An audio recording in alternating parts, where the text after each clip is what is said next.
Bertorelli, você tem uma pergunta para o deputado? Não, poderia deixar passar. Obrigado aí, um prazer falar com o senhor novamente, deputado, prazer revê-lo. A minha pergunta vai no seguinte sentido, no tal do pacote anti-STF, que eu acho que isso é uma maldade, rotular esse pacote como anti-STF, uma vez que ele é pró-STF, ele é pró o fortalecimento da instituição, em detrimento, é claro, dos abusos que estão sendo cometidos por membros dessa instituição. Então,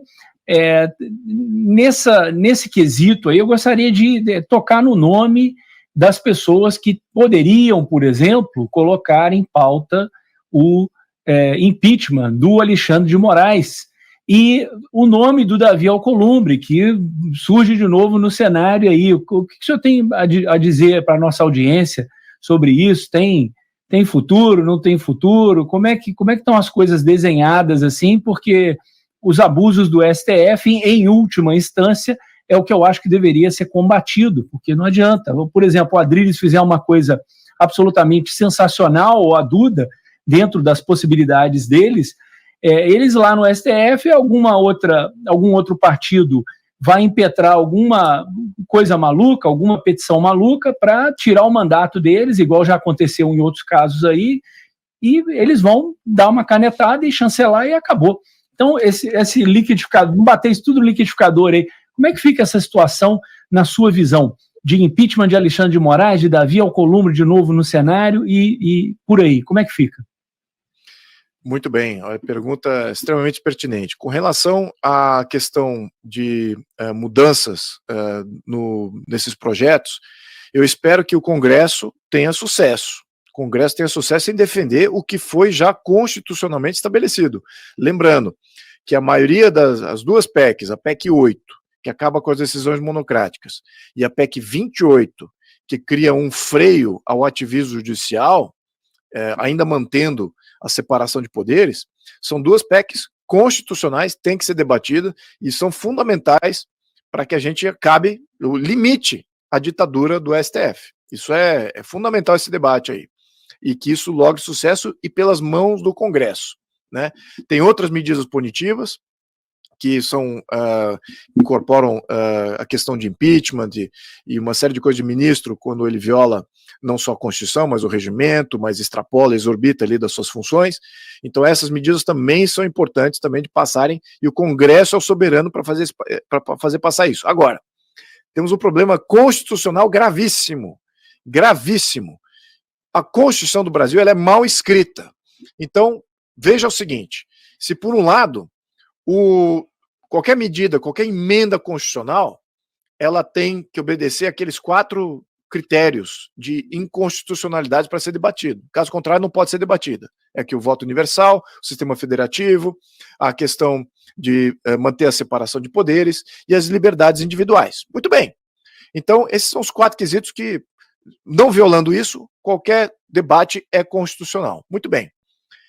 Só que o STF, ele tem competências além dessas 4. E, além dessas 4, ele pode julgar inconstitucional tudo. Então, veja como está mal escrito essa Constituição. Então, a gente está realmente precisando de uma reforma constitucional muito maior para limitar exatamente, dizer para que serve um STF. Para que serve um STF?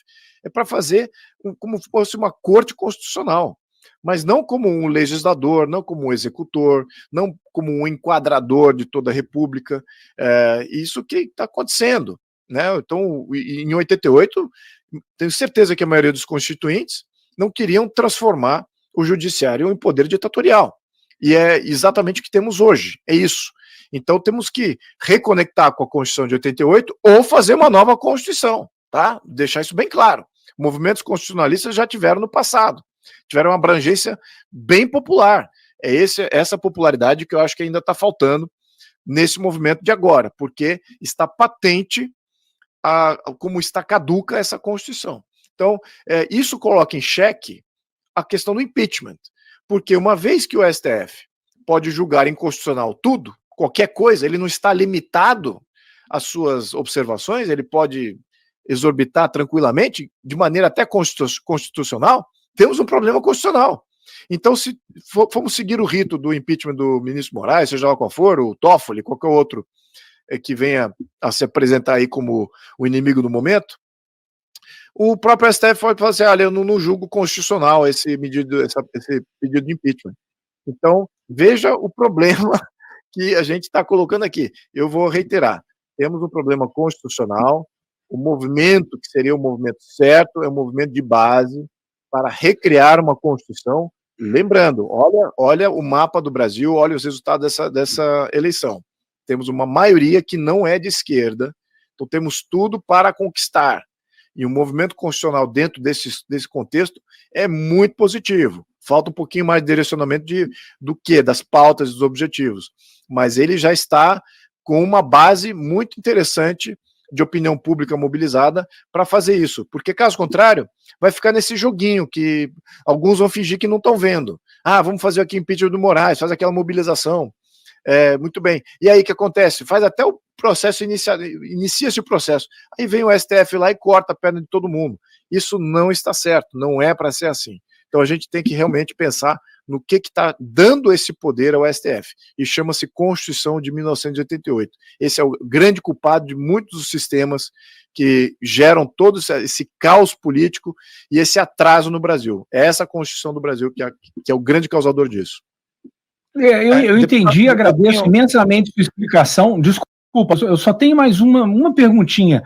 Isso não seria, nesse momento, a gente tentar puxar a gente mesmo da água, né? Eu estou afogando, aí eu mesmo agarro no meu cabelo e me puxo para fora, né? Que a gente usa aqui o termo bootstrap em inglês, né? Como é que a democracia brasileira, como é que o Estado, como que a população vai se salvar, então, uma vez que o problema, a raiz do problema é a Constituição? Por onde caminhar? Olha, já tivemos 6 movimentos constitucionais na República. 1891, em função dos militares terem feito uma atrocidade do golpe, depois ter que matar brasileiro para impor a República. E aí viram que estavam perdendo a moral e fizeram um movimento constitucional para exatamente recriar uma república, né? Criar aí uma república, 1891. Depois tivemos em 1932. Vargas assume em 1930, um grande falou que nem deu luz de que ia respeitar a Constituição, muito pelo contrário. A Constituição de 1891 foi que gerou os oligarcas, que Vargas depois, e aí que acontece? Um grande movimento constitucionalista foi criado de 1930 a 32, culminou na Revolução de 32, 1934, nova Constituição. A mesma coisa em 46, uma grande mobilização mais palaciana, mais entre o Congresso e os poderes executivos de Brasília, de Brasília não, mas do Poder Executivo e do Congresso, e criaram a Constituição de 1946. Depois teve de 1967, com o regime militar, para validar o regime militar contra todos os problemas que foram gerados aí, com Jango assumindo como um quase ditador comunista. Então, todas essas medidas foram preconizadas por um movimento constitucionalista. Gente na rua, pedindo uma nova Constituição. Sim. 6 etapas, 6 vezes. Nós não estamos alheios. Essa geração não pode ficar cega desse problema e falar, não, vamos tocar o bonde. Eu dou sempre esse exemplo. Isso sem falar da última Constituição agora de 88, que teve toda uma mobilização durante os anos 80, direta já e tudo mais, e os próprios militares, vendo que ia ter uma crise econômica profunda, gerada por eles, entregaram poder. Abriram, né? E abriram para fazer exatamente por causa que estavam construindo um movimento constitucionalista de 87, 88, que culminou na Constituição. Então isso não é novidade. É essa geração que está completamente acovardada e com medo, né, nessa circunstância. Mas o certo é fazer isso, tá? Qualquer outra coisa é atenuante. E vou dizer o problema do atenuante. Vou dar um exemplo aqui. Na história da Venezuela, nos anos 50, foi criado o Pacto do Punto Fijo. O que é esse pacto? Os partidos de centro se uniram e passaram a comandar o sistema.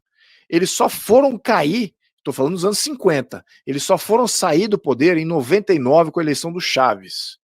O Chávez vem com a ideia de oligarquias corruptas controlam o sistema e precisamos derrubá-las. E ele entra como o populista do momento para derrubar o pacto do Ponto Firme. Então, o que está sendo criado aí? Se a gente deixar esse centrão passar ileso, fazer composição, entrar no jogo deles. Estamos no prelúdio de um pacto de Ponto Firme do Brasil, de mais de 30, 40 anos de domínio desse sistema.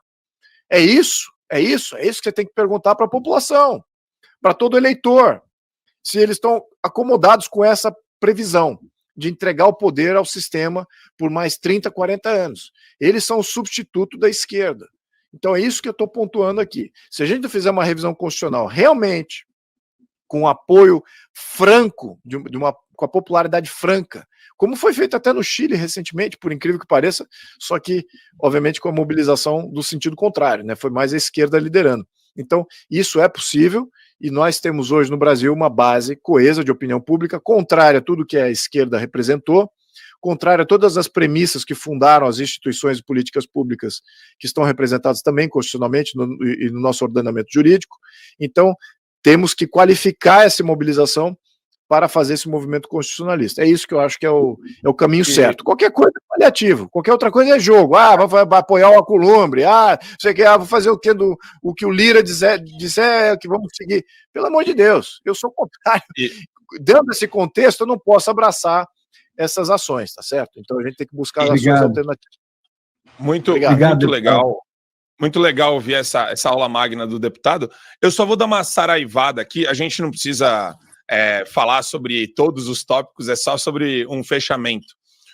O deputado, ele estava falando, e tudo que ele falava, é interessante, ele fez uma análise aqui histórica, e eu não sei nem se foi intencional isso. Ele chamou até a questão do Vargas, da ditadura, da Constituição de 46, da Polaca de 37. Olha isso aqui. Gilmar compara pacote anti-STF do Congresso à ditadura de Vargas. Então, o Gilmar se pronunciando sobre isso, né, falando sobre isso, eu acho que tem algum som que está com interferência, eu acho que talvez seja do Adriles que entrou agora, só mutar ele rapidinho.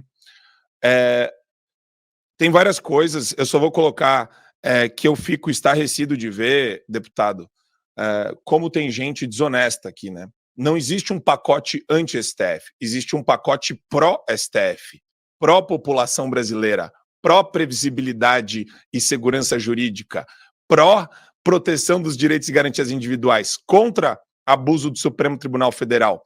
E é um pacote que precisa ser ainda aumentado, porque tem muita coisa ainda para fazer com relação ao Supremo Tribunal Federal, como você bem disse. Gilmar Mendes, de novo, o cara não para. Eu vejo crimes em série aqui de responsabilidade. O que Gilmar Mendes pensa sobre PEC que proíbe ministros do STF no TSE? Quer dizer, é o tipo de coisa que a gente nem deveria saber, porque ministro não poderia se pronunciar publicamente sobre isso, mas aí você falou do sistema, todas essas matérias são atuais, tá? É tudo que entrar na pauta hoje. Lira vê constitucionalidade em PEC que limita decisões monocráticas do STF, mas aí você vê, por outro lado, o que foi discutido na reunião entre Barroso, Lira e Pacheco. Quer dizer, existe um processo de trivialização de um ativismo judicial criminoso e nefasto. Aí, mais uma manchete aqui na linha que eu tinha falado, o encontro de Zema com Lira e Pacheco. Então, quer dizer, o que ele estava discutindo? Solução para a dívida do Estado com a União. Sabe onde está isso, né? Daí está no Supremo Tribunal Federal. Então, quer dizer, eu acho muito importante a mensagem que você passa, Luiz, de esperança de que a gente não pode depender exclusivamente da classe política. A gente tem que entender as nossas limitações e trabalhar para montar movimentos de base pelo Brasil inteiro. E eu queria, Luiz, eu te ouvir sobre isso nesse encerramento. Essa energia que existe no processo eleitoral, ela podia ser muito bem aproveitada na construção de uma base sólida da direita. Por que ela não é devidamente aproveitada? Onde a gente está errando, Luiz?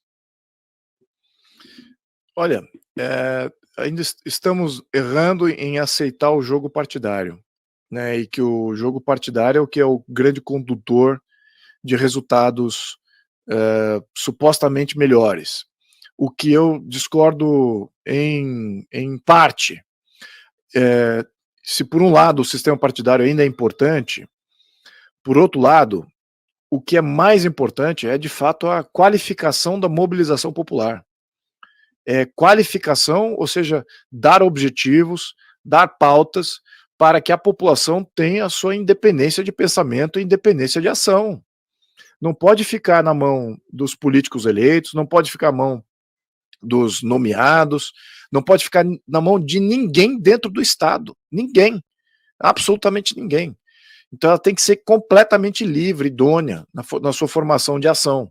É isso que é fundamental. Eu vi isso em alguns movimentos dos últimos 20 anos, ainda desse século, e os mais organizados, eu vou pontuar aqui o que derrubou o Milosevic lá na Sérbia, aquele foi extremamente bem organizado e completamente desprovido de qualquer político. Tivemos e objetivo. Contrapartida disso, a Primavera Árabe também completamente desprovida de político, contra a ditadura do Mubarak, no entanto, sem objetivo, não estava qualificada a mobilização. E o que foi o resultado? Mais ditadura, uma outra ditadura. Então, veja como tem que qualificar o movimento, porque isso dá resultado. Então, não é só se mobilizar e sair na rua e de fazer charges de efeito, tem que ter pauta clara, objetivo. Caso contrário, o diabo está nos detalhes. E é isso aí que o político adora, capturar esses detalhes. Veja como o próprio Gilmar está distorcendo de que lado ele está nessa questão da polaca, da Constituição varguista de 1937. A Constituição de 37 é o sonho de consumo de quem é ditador. Foi isso que aconteceu com a Constituição de 1937 que ele está mencionando. Né, mas ao contrário, ele coloca ele como sendo contra a Constituição de 37, muito pelo contrário, hoje temos quase que um reflexo da Constituição de 37, dando poder absoluto a uma junta, essa junta do judiciário, não é o executivo, é uma junta agora do judiciário, mas o efeito de poderio que eles têm é o mesmo que Vargas tinha com a Constituição de 37, então você veja como nos detalhes você consegue distorcer narrativas e criar toda sorte de divisão da opinião pública qualificada. Então, é isso que eu acho. A gente tem que ter, de fato, uma descrença de todos que estão no Estado, políticos e nomeados, e criar um movimento constitucionalista, de fato, da população, que tenha objetivos claros e que seja constante, persistente, e que, ao longo dessa constância, gere vários impasses. Essa discussão do Barroso com Lira e Pacheco, certamente é por causa do impasse que foi gerado da Comissão de Justiça na Câmara, em que vários desses projetos para limitar essas atividades do STF passaram com ampla maioria. Então gerou-se um impasse. Então agora Barroso chama lá o Lira, chama o Pacheco, chama outros ali para ver o que disso a gente vai ter que aceitar. Alguma coisa eles vão ter que aceitar. Pode rejeitar tudo. Então, é isso que eu estou falando. O movimento popular vem para gerar esse impasse geral. Né? Claro que o sistema vai fazer o contraponto. Vai deixar passar algumas coisas. Exatamente o que a gente viu no século XIX. Olha, a história do século XIX na Europa, muito desconhecida brasileiro. Até a própria história do próprio Brasil, do século XIX, é desconhecida ao brasileiro. Mas a história da Europa era exatamente isso. Depois da Revolução Francesa, sabe o que aconteceu? Voltou às monarquias tradicionais. E sabe o que aconteceu durante todo o século XIX? Impasse atrás de impasse, impasse atrás de impasse, pequenas revoltas, pequenas mobilizações, pequenos levantes, constantes até o final do século XIX, até chegando no século XX, onde praticamente nenhuma monarquia tradicional existia. Ou seja, foram galgando espaço lentamente. Nós estamos na mesma condição hoje, no século XXI, só que com o polo invertido. Né? A esquerda que está no poder hoje e a população que defende tudo que é tradição familiar, a ordem natural, a livre iniciativa, está de fora do Estado. E essa tem que fazer um mesmo levante que existiu durante todo o século XIX para gerar esses pequenos impasses ao longo de todo esse período, para que o sistema vai se abrindo. É assim que eu estou vendo. Então a gente está gerando impasse, está sendo um sucesso, mas precisa de mais. de muito mais aí, e eu já estou apontando o problema, onde é que é o X da coisa aqui, né? Está na base da constitucional. Muito bom. Deputado, queria agradecer demais. A gente estourou muito tempo aqui. Eu podia ficar horas, adoro conversar com você a respeito desses entraves. Recomendo para todo mundo aqui, ó, Os Sete Poderes, do deputado Luiz Felipe de Olhês Bragança, um livro maravilhoso. Ele faz a inteligência do Luiz é um negócio assim fantástico, porque ele consegue transformar um assunto que pode ser considerado estéril, às vezes chato, enfadonho, mas eu acho que é a essência do que a gente precisa para sobreviver no Brasil hoje, né? Entender isso. Senão você não consegue. É um manual de sobrevivência do brasileiro. Então, quem não conhece Os Sete Poderes, comprem o livro maravilhoso do deputado Luiz Felipe de Olhês Bragança, O Brasil no Século XXI. Vale muito a pena, da LVM Editora também, que nos patrocina aqui. Obrigado, deputado, obrigado demais por aceitar falar com a gente hoje de manhã. Portas sempre abertas aqui no Show da Manhã do Fio Diário. Muito bom dia, obrigado a todos. E olha, temos saída, a saída começa com a nossa consciência. Contem comigo aí nesse processo.